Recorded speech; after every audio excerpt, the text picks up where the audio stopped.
Okay, so I guess we're back. Introduction to trees and Huffman codes. This is starting chapter 9 of Johnson Ball. We're going to talk about trees. A tree is a simple graph. And any two vertices in the graph, there's just one way to get from one to the other.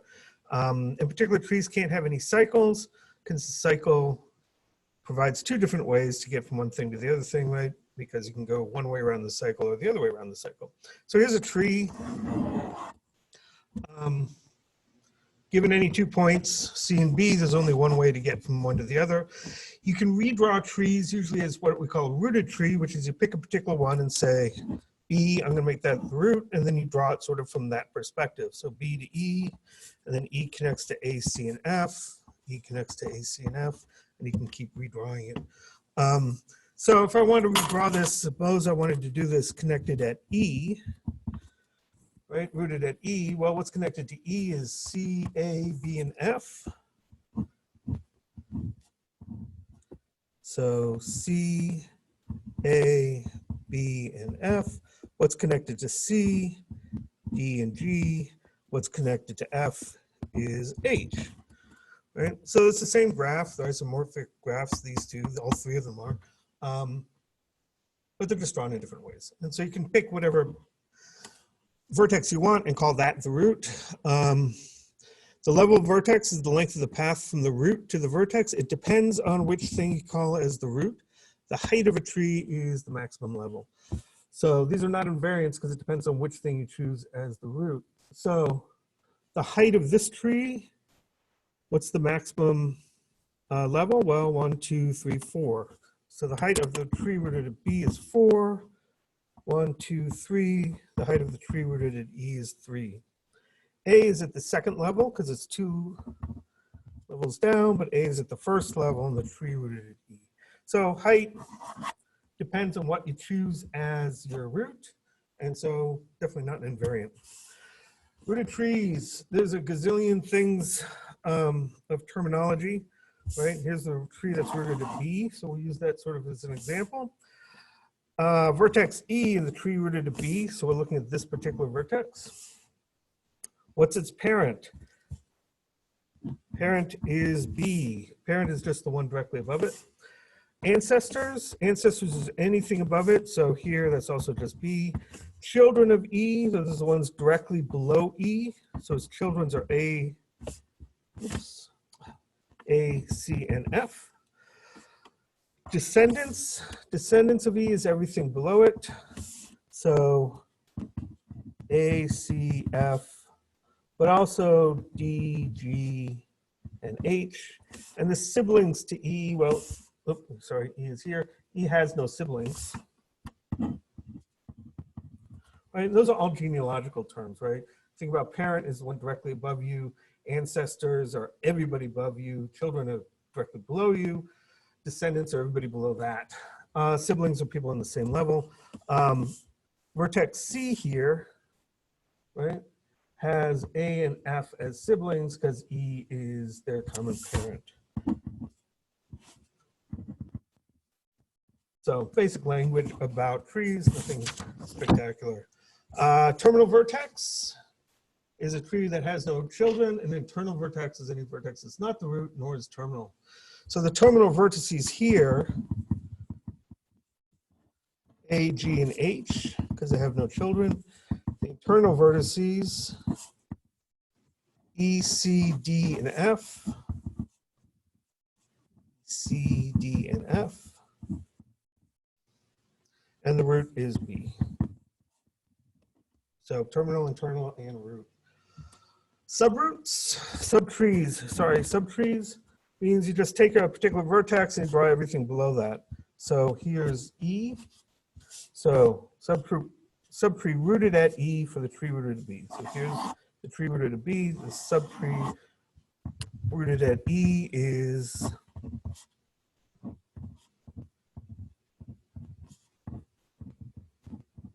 that. It's everything below E. Subtree rooted at F, is that, because we just start at F and we say, okay, well, what's everything below F that's connected to F, and it's just H. So what do we do with trees? There's lots of things you can do with trees. One thing to do is build what's called the Huffman Code. So when we talk about encryption in the RSA algorithm, we have this procedure. You have a text, turn the text into a number, you can encrypt it, transmit it, decrypt it. Decryption turns it back into a number, and then from a number you have to turn it back into text. This is done by the sender, this is done by the receiver. RSA takes you from here to here. How do you get from text to number? There's a lot of different ways to do that. A Huffman code is a way to do it so that you, the most commonly used symbols get the shortest code, right? And so it's a way to compress code a little bit. So this is the letters for the most frequently used letters in the English language, A, E, I, O, N, right? About 8% of letters are A, 13% are E, 7% are I, 8% are O, 7% are N. And we want to be able to come up with a binary code for this. And we can encode things like eon, that's a nice word, and once we have the binary code, we can decode binaries. So how do we build a Huffman code? I changed the numbers here a little bit just to make the point work a little bit better. So we'll develop a Huffman code. So how do we develop a Huffman code? You start with the numbers, right? So 16, 8, 8, 7, 4, and you write them from biggest number down to lowest number. And then you add the lowest numbers, right? 7 of 4 is 11. And we'll insert that in the proper place in the list because 11 is between 16 and 8. 8 and 8, that's 16. That goes into the list in its proper place.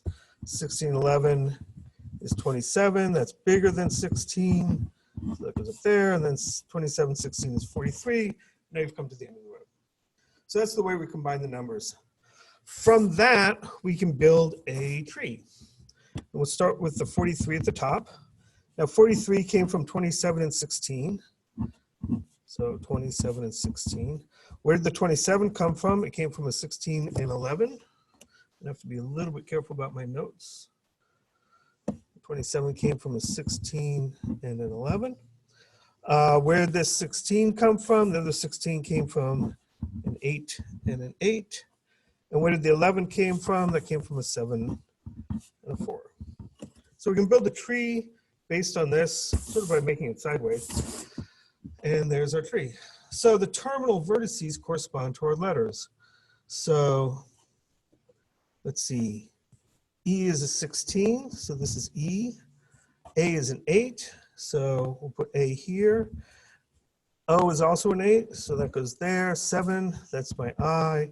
And 4, that's my N. So I have a tree now. The letters that I want to encode are now the vertices, the terminal vertices.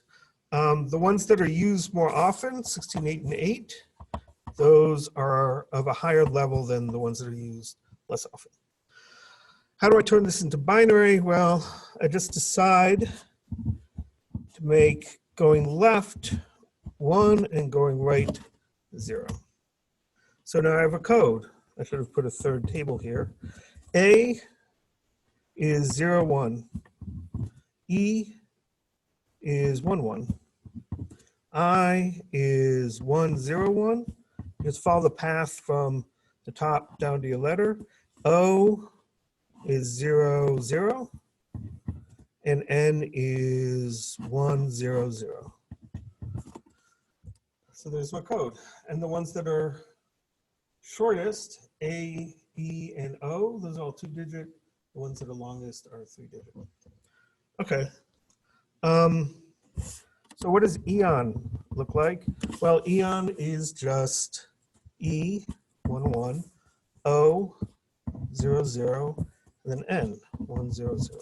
So there's my encoding of eon as a number. And as a number now, I can turn it into the RSA encryption and send that along if I wanted to. Suppose I get this number, 1, 0, 0, 1, 0, 1, 1, 0, 0, 1, 1, and I want to decode that. How do I decode things? Well, I look at my code and I just follow the strings as far as I can until they went out. So 1, 0, 0, right? if we start in a tree, actually, 1, 0, that doesn't define anything uniquely. It could be either an I or an N, but 1, 0, 0 is an N. So this part, that's an N.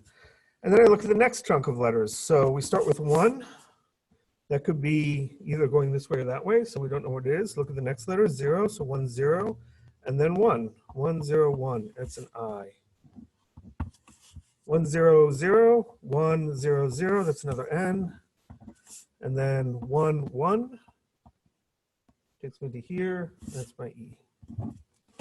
So there's my Huffman code. There are lots of different Huffman codes, right? Because there's certain choices being made.